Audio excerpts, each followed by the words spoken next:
Tahan Del, tahan. Apa tuh? Del, depan dikit Del. Tahan. Tahan apa nih? Tiba-tiba suruh tahan. Foto deh, foto. Ayo, mulai yuk. Ibu mana? Berdoa dulu Pak Del. Opsi satu lagi untuk ibu mas. Hah?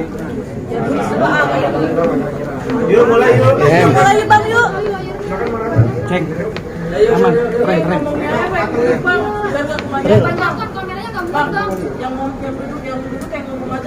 Yang ngomong semua nih. Semua aja Datanya begitu. Sudah kita investigasi. Kita investigasi seluruhnya. Ada yang berbicara tapi singkat. Karena ini semuanya harus berbicara karena masing-masing punya pemahaman hukum untuk membela saudara Fadel. Baik, assalamualaikum warahmatullahi wabarakatuh. Waalaikumsalam. Rabbi shrah li sadri wa yassir li amri wahlul 'uqdatam min lisani yafqahu qawli.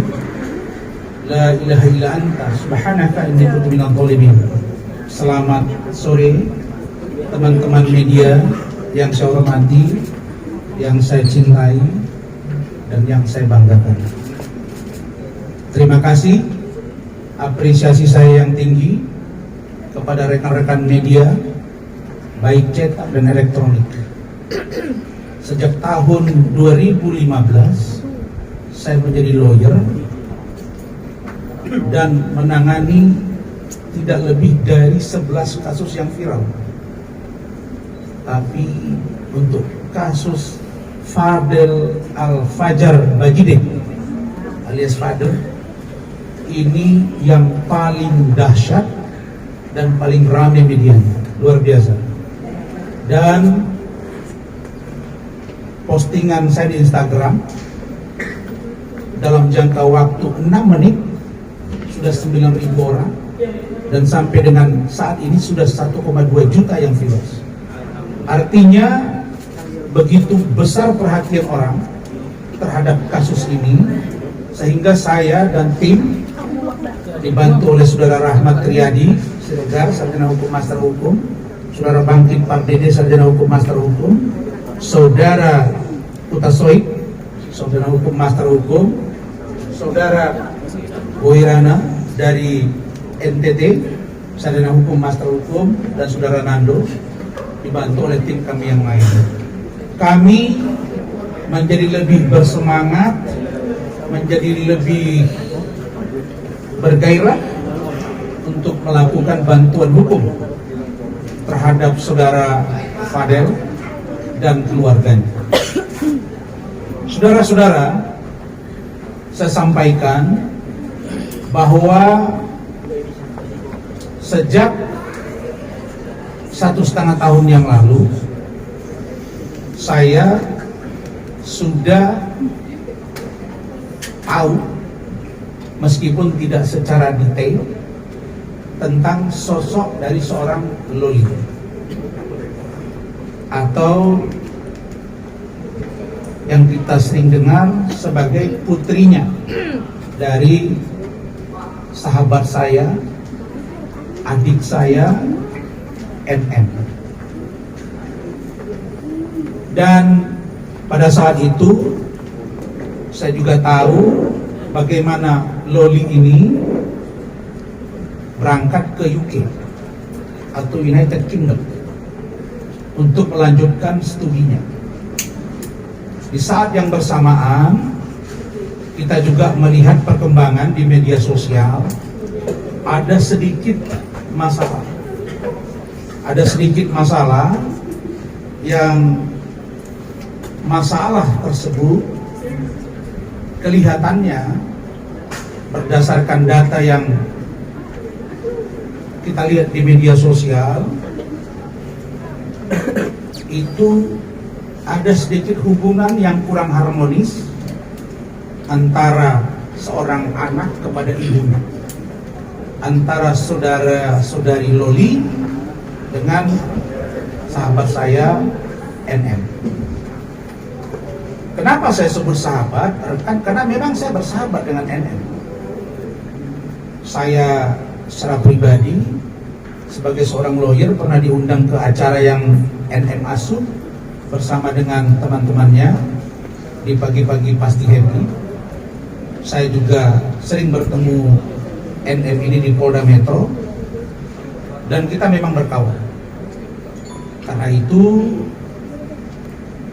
ketika ada sedikit perbedaan antara Loli dengan ibunya NM, saya pada waktu itu tidak ingin campur. Karena memang saya juga menganggap bahwa hal ini bisa diselesaikan secara baik-baik oleh adik saya NM. Berangkat dari situ, saya mulai melihat ada perbedaan yang mulai tajam ketika adik saya atau sahabat saya NM ini menyampaikan di media sosial bahwa tidak lagi mengakui Loli sebagai anak. Begitu ya? Kalau saya tidak salah, begitu ya? Betul. Dan bahkan kalau saya tidak salah dengar, tidak salah lihat, dikeluarkan dari warisan. Betul ya? Betul. Dan juga dikeluarkan dari kartu keluarga.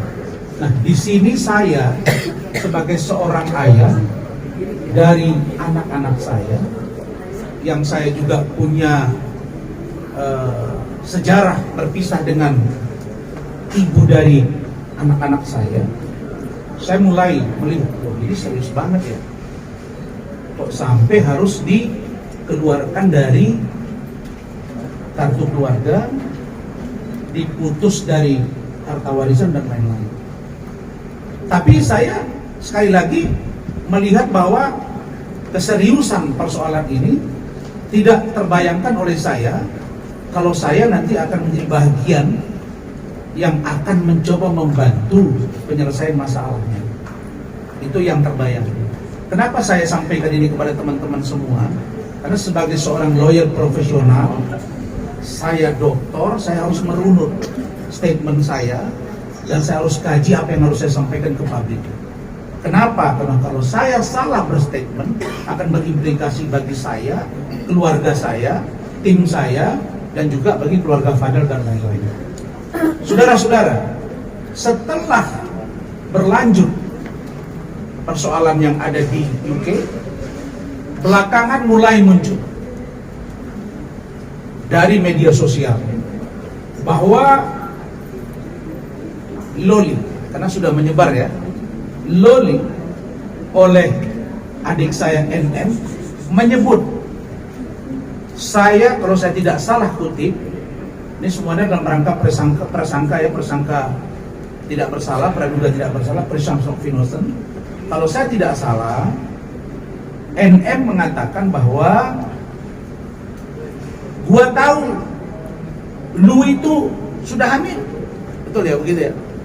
Gua tahu lu itu aborsi, betul ya? Itu yang saya lihat dan saya dengar. Saya makin ngeri lagi saya. Waduh, sampai segininya gitu. Kemarin dikeluarkan dari kakak, tidak dianggap anak, tidak dapat warisan. Sekarang aborsi, terus tahu dia semua. Ini saya kebayang, ini anak dengan ibunya ini apa masih mungkin baik apa enggak gitu.